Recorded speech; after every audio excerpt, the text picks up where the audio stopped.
Assalamualaikum warahmatullahi wabarakatuh. Nama saya Rizky Ayu Wulandari, NIM 0704181033. Saya dari kelas Biologi 4 semester 6. Baiklah, di sini saya akan menjelaskan mengenai pembuatan sediaan utuh atau Wolmon oleh dosen pembimbing Ibu Syukria MSc. Baiklah, di sini saya akan menjelaskan mengenai Wolmon. Nah, Wolmon ini sendiri ialah metode pembuatan preparat yang nantinya itu akan diamati dengan mikroskop tanpa didahului adanya proses pemotongan. Terus pada metode ini preparat yang diamati itu adalah preparat yang utuh, baik itu berupa sel, jaringan, organ maupun individu. Nah, terus gambar yang dihasilkan oleh preparat Wolmon itu terlihat dalam wujud utuhnya. Nah, seperti ketika organisme tersebut masih hidup, sehingga pengamatannya itu dapat dilakukan hanya terbatas. Nah, lalu hewan yang diamati itu haruslah berukuran kecil sehingga dapat termuat pada objek gelas. Nah, sedangkan pada hewan yang agak besar dapat dilakukan pengirisan agar menjadi lebih rapi dan kecil sehingga mudah untuk diamati. Nah, selanjutnya itu ada cara kerja pembuatan preparat. Yang pertama itu ada fiksasi, yang kedua pewarnaan, yang ketiga penjernihan, yang keempat dehidrasi, yang kelima dekaalkoholisasi, yang keenam itu ada perekatan atau mounting, dan terakhir itu ada pemberian nama atau pelabelan. Nah, fiksasi itu adalah suatu metode untuk mempertahankan komponen-komponen sel atau jaringan agar tidak mengalami perubahan dan tidak mudah rusak.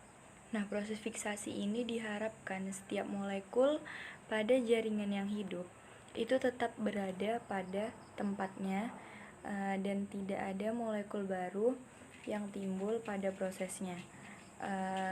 Dan itu tentu tidak akan berjalan dengan sempurna apabila timbul molekul asing baru pada jaringannya yang biasa disebut dengan artefak. Nah, tujuan dari fiksasi ini adalah agar jaringan itu tetap utuh gitu. Nah, terus fiksasi juga dilakukan sesegera mungkin setelah pengangkatan jaringan atau setelah kematian agar tidak terjadinya autolisis. Prinsip kerja dari fiksasi sendiri adalah mengawetkan bentuk sel dan organel sehingga mendekati bentuk fisiologinya. Nah, cairan fiksatif ini mengubah komposisi jaringan secara kimiawi dan fisik. Nah, secara kimiawi ini protein sel diubah secara fungsional dan struktural dengan cara koagulasi dan membentuk senyawa adiktif baru. Senyawa tersebut itu terbentuk dengan cara ikatan silang dari dua makromolekul yang berbeda, yakni itu ada cairan fiksatif dan protein sel. Nah, hal inilah yang menyebabkan sel resisten terhadap gerakan air dan cairan-cairan lainnya. Nah, akibatnya itu struktur sel menjadi stabil baik di dalam maupun di antara sel-sel. Nah, selain itu kebanyakan enzim di dalam sel itu menjadi teraktivasi sehingga proses metabolisme sel itu tidak terjadi dan mencegah adanya autolisis sel. Secara fisik, membran sel yang awalnya itu hidrofilik dilarutkan secara fiksatif yang menyebabkan pori-pori sel itu membesar. Nah, akibatnya itu makromolekul itu dapat memasuki sel. Nah, hal inilah yang membantu untuk teknik setelah fiksasi, khususnya pada proses parafinisasi dan pewarnaan di mana zat-zat itu akan masuk ke dalam sel dan menempel dengan mudahnya. Selanjutnya itu ada proses fiksasi yang baik itu harus memenuhi beberapa syarat. Nah, di antaranya itu yang pertama, fiksasi itu dilakukan dengan penekanan cepat dan sejajar. Lalu, fiksasi tidak menyulitkan dan murah biaya. Selanjutnya, fiksasi itu harus bisa menghambat pembusukan bakteri dan terjadinya autolisis. Lalu yang keempat itu, fiksasi harus memberikan perbedaan gambaran mikroskopis yang bagus. Nah, selanjutnya fiksasi itu tidak boleh menyebabkan iritasi, keracunan, dan korosif. Nah, yang keenam, fiksasi tidak boleh menyebabkan penyusutan, pembengkakan, atau bahkan perubahan sel lainnya. Yang ketujuh itu, fiksasi harus bisa membuat jaringan menjadi tahan lama. Dan yang terakhir itu, fiksasi harus mendapatkan izin untuk pengembalian warna dasar sebagai objek pengambilan foto. Baiklah, selanjutnya itu ada faktor-faktor yang dapat mempengaruhi fiksasi. Yang pertama itu ada pH. Nah, pH itu optimal untuk dilakukan fiksasi itu adalah 6-8. Nah, jika pH itu di luar rentan 6-8, maka secara garis besar itu dapat menyebabkan perubahan pada struktur jaringannya. Terus struktur jaringan juga jadi rusak akibat presipitasi sel. Lalu perubahan pH juga bisa mempengaruhi jumlah ion sehingga akan terjadi peningkatan atau penurunan laju reaksi yang memberikan efek pada pengamatan mikroskopik. Yang kedua itu ada suhu. Nah, fiksasi yang akan dilihat dengan mikroskop elektron itu lebih baik itu disimpan pada suhu kisaran 0-4 derajat Celcius. Lalu perubahan volume. Selama fiksasi, volume jaringan itu biasanya mengalami perubahan. Nah, hal ini itu terjadi karena penghambatan respirasi intraseluler, perubahan permeabilitas, dan perubahan transport ion. Nah, terus fiksasi ini juga dengan formalin yang berkepanjangan itu bisa membuat sel itu menyusut. Nah, volume sel itu juga harus dijaga dalam batas normal supaya pada saat pengamatan itu terlihat seperti sel yang hidup. Nah, volume cairan fiksasi itu kisaran 5-10 kali sampel waktu. Nah, selanjutnya itu waktu. Fiksasi itu sebaiknya dilakukan selama 12-24 jam itu pada suhu ruangan itu kisaran 25-30 derajat Celcius. Nah, waktu fiksasi itu tergantung dari jenis fiksatifnya. Selanjutnya itu ada konsentrasi. Nah, konsentrasi ini memberikan efek positif, yaitu dengan mempercepat proses fiksasi itu melalui banyaknya molekul yang terbentuk dari fiksasi. Nah, setelah fiksasi itu ada yang namanya pewarnaan. Pewarnaan ini adalah teknik memberikan warna pada komponen seluler dengan tujuan membedakan antara sel dan jaringan. Nah, warna adalah persepsi dari mata yang dapat dibedakan berdasarkan panjang gelombang. Nah, teknik pewarnaan sendiri ini dapat membantu dalam menghasilkan kontras di mana setiap warna memiliki afinitas masing-masing. Nah, ada beberapa jenis zat pewarna yang dapat digunakan dalam pewarnaan, yaitu ada pewarna Alcyan Blue atau AB, lalu ada Van Giosen, lalu azan azochromymin, aniline blue, dan hematoxylin eosin. Nah, pewarna Alcyan Blue ini biasanya digunakan untuk mendeteksi mukopolisakarida atau karbohidrat yang sifatnya itu asam, yang biasanya terwarnai biru di dalam sel acinus yang mensekresikan mukus. Biasanya itu terdapat dalam sel atau jaringan dengan mengikat gugus hidroksil pada pH 2,5. Nah, sedangkan nukleus itu biasanya diwarnai dengan kontras nuklear phase rate. Nah, selanjutnya itu ada pewarnaan Van Giosen. Nah, pewarnaan Van Giosen ini adalah teknik pewarnaan trikrom Yang jelas itu mendiferensiasi antara serat-serat kolagen yang berwarna merah dan sitoplasma yang berwarna kuning. Nah, metode pewarnaan Van Giosen ini mendeteksi peningkatan jumlah serat-serat jaringan ikat dengan cepat yang timbul dalam keadaan patologik seperti fibrosis dan sklerosis. Nah, selanjutnya itu ada pewarnaan azan, azocarmine, anilin blue. Itu adalah teknik pewarnaan yang memperlihatkan serat-serat jaringan ikat atau serat kolagen dan retikular maupun zat mukosa dalam berbagai warna biru sehingga berbeda jelas dari nukleus dan komponen sitoplasma yang biasanya itu berwarna kemerahan. Selanjutnya itu ada pewarna hematoksilin. Nah, pewarna hematoksilin ini adalah jenis pewarna inti yang biasanya paling umum digunakan, yang biasanya itu berasal dari ekstrak pohon loquat atau Haematoxylin campianum. Nah, hematoksilin ini biasanya digunakan sebagai pewarna dalam bentuk oksidasinya yaitu hematin, sehingga larutan hematoksilin ini harus dibiarkan matang atau tua dulu supaya terjadi oksidasi lalu digunakan. Nah, hematoksilin ini merupakan pewarna inti yang biasanya itu mengikat inti sel itu secara lemah. Nah, kecuali itu bila ditambahkan senyawa lainnya yang seperti aluminium, besi krom, dan tembaga. Nah, proses oksidasi hematoksilin ini dapat dipercepat prosesnya itu dengan menambahkan senyawa yang biasanya itu bertindak sebagai oksidator seperti merkuri oksida, hidrogen peroksida, dan potasium permangatan. Selanjutnya itu ada pewarna eosin. Nah, pewarna eosin ini adalah salah satu jenis pewarna yang biasanya itu sifatnya itu asam dan bermuatan negatif kalau dipakai untuk mewarnai sitoplasma.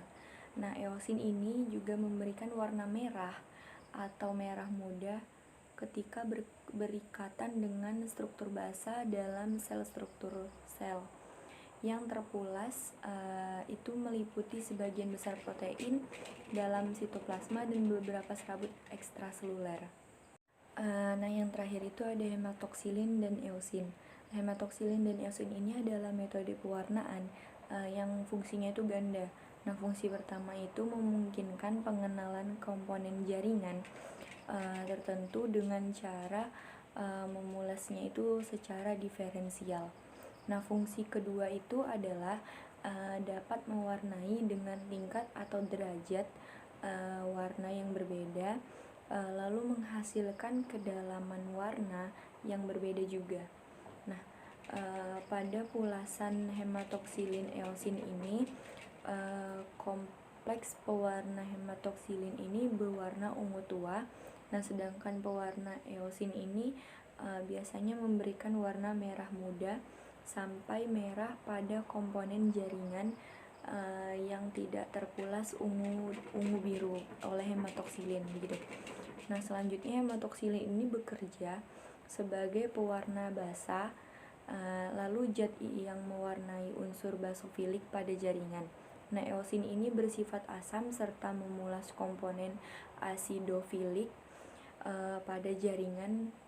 Lalu pewarnaan preparat histologi ini biasanya dapat dikerjakan menggunakan alat autostainer, yaitu alat otomatis untuk pengerjaan pewarnaan preparat histologi, atau secara manual, yaitu dengan beberapa tahapan pencelupan ke dalam larutan dalam staining jar. Nah, tahap pewarnaan ini otomatis dapat menggunakan autostainer yang merupakan alat untuk proses pewarnaan jaringan histologi pada kegiatan histoteknik yang biasanya itu telah diletakkan di kaca preparat dan melalui beberapa tahap proses, biasanya itu melalui beberapa tahap proses gitu. Nah, setelah fiksasi pewarnaan, selanjutnya ada penjernihan. Penjernihan ini merupakan tahapan pembuat jaringan menjadi jernih dan transparan menggunakan pelarut organik seperti siline atau tolune. Nah, tahapan ini itu bertujuan untuk mengeluarkan alkohol dari jaringan dan digantikan dengan parafin. Nah, proses mengeluarkan alkohol ini sangat krusial karena bila di dalam jaringan masih tertinggal sedikit alkohol saja, maka parafin itu tidak bisa masuk ke dalam jaringan. Nah, sehingga jaringan itu tidak sempurna dalam proses blocking pemotongan dan pewarnaan. Nah, proses cleaning ini dapat menggunakan larutan penjernih, misalnya siline atau silol dan toluene, yang masing-masing itu memiliki kekurangan dan kelebihan. Silol misalnya itu memiliki kelebihan, yaitu proses penjernihan itu lebih cepat, mudah didapat, dan harganya itu tidak terlalu mahal. Nah, tapi kekurangan dari silol itu jaringan itu tidak begitu jelas, dikarenakan perendamannya itu terlalu lama, dan akibat dari perendaman itu alkohol itu absolut sebelumnya gitu. Nah, jaringan yang terlalu lama direndam dalam silol itu biasanya menyebabkan mudah rapuh, mengkerut, dan sulit untuk diiris gitu kan. Lalu penjernihan menggunakan toluene itu memiliki kelebihan, yaitu mudah, cepat, jaringan itu akan menjadi jernih atau transparan bila prosesnya itu telah selesai dan tidak mengkerut, walaupun jaringan itu biasanya direndam lama gitu. Nah, kekurangannya itu harganya itu lebih mahal, dan jaringan itu cepat keras dan sukar untuk diiris jika terlalu lama direndam di dalam toluene. Nah, proses penjernihan ini biasa dilakukan dengan mencelupkan jaringan dalam larutan silen 1, 2, 3 masing-masing itu selama 40 menit. Nah, selanjutnya itu ada dehidrasi. Dehidrasi ini merupakan tahap pembenaman jaringan ke dalam beberapa larutan etanol dengan konsentrasinya itu bertingkat. Nah, tujuan dari penggunaan alkohol bertingkat adalah agar tidak terjadi perubahan yang tiba-tiba pada sel jaringan. Nah, dehidrasi ini bertujuan untuk mengeluarkan seluruh cairan yang terdapat dalam jaringan yang telah difiksasi sehingga dapat diisi dengan parafin atau zat lain untuk membuat blok preparat. Nah, setiap sel pada jaringan itu mengandung 85% air, sehingga parafin tidak bisa masuk ke dalam sel karena terhalang oleh air. Nah, proses dehidrasi ini harus dilakukan dengan benar agar tidak ada molekul air yang masih tertinggal, sehingga parafin itu bisa menempati posisi dalam jaringan agar didapatkan irisan jaringan yang utuh dan baik. Lalu reagen yang sering digunakan dalam proses dehidrasi ini adalah etanol, karena tidak menyebabkan pengerasan jaringan dan membuat jaringan itu menjadi getas terhadap pemotongan yang tipis. Nah, jadi alkohol absolut itu memiliki kemampuan memperkeras jaringan, sehingga jaringan itu tidak boleh terlalu lama ditinggal di dalam alkohol absolut gitu. Nah, proses dehidrasi sendiri ini dilakukan dengan merendam jaringan dalam larutan alkohol bertingkat mulai dari etanol 70%, 80%, 90%, dan 95%. Nah, masing-masing itu selama 3 jam, dan etanol absolut 1, 2, 3 itu masing-masing selama sejam. Selanjutnya itu ada dekaalkoholisasi. Nah, dekaalkoholisasi ini adalah menarik sisa alkohol dengan menggunakan clearing agent seperti silol atau tuotol. Pada kegiatan dehidrasi dan dekaalkoholisasi lebih baik dibandingkan kegiatan awal. Nah, pengambilan dan penggantian larutan ini dilakukan secara sempurna, hanya terbentur masalah waktu saja. Lalu ada perekatan atau mounting. Nah, perekatan preparat ini berfungsi untuk mengawetkan jaringan yang telah diwarnai menggunakan entelan. Nah, sehingga jaringan akan awet lebih dari 5 tahun. Nah, proses perekatan ini dilakukan dengan objek gelas berisi pita preparat yang ditetesi Kanada balsam, kemudian ditutup dengan cover glass. Lalu entelan DPX ini cocok untuk semua teknik pewarnaan yang kompatibel dengan penggunaan alkohol dan aromatik silene dan toluene. Nah, sebagai agen clearing, DPX jelas tidak berwarna dan tidak menghitam meskipun disimpan lama. Nah, DPX ini mengandung antioksidan yang menghambat warna preparat itu memudar. Nah, spesimen slide itu dalam bentuk cair. Lalu entelan DPX ini memiliki indeks relatif mirip dengan kaca sehingga preparat jaringan itu dapat dilihat di bawah mikroskop. Nah, DPX adalah campuran dari desirine plasticide yang dilarutkan dalam toluena atau silen. Nah, Kanada balsam itu merupakan media perekatan untuk preparat jaringan alami yang diperoleh dari pohon balsam cemara. Nah, sifat aktif yang dihasilkannya itu hampir sama dengan kaca sehingga preparat jaringan itu dapat dilihat di bawah mikroskop. Nah, slide jaringan yang dipasang permanen dengan Kanada balsam ini telah disimpan selama lebih dari 1 abad. Kanada balsam ini terdiri dari terpenes, karbosilik, acid, dan esternya. Nah, yang terakhir itu ada pemberian nama atau pelabelan. Nah, label preparat itu biasanya diletakkan di sebelah kiri gelas penutup. Biasanya itu berisi keterangan itu nama preparat, organ yang bersangkutan, dan lain sebagainya. Kelebihan dan kelemahan dari metode Walmont ini adalah metode Walmont mempunyai kelebihan, yaitu masing-masing itu kelebihannya.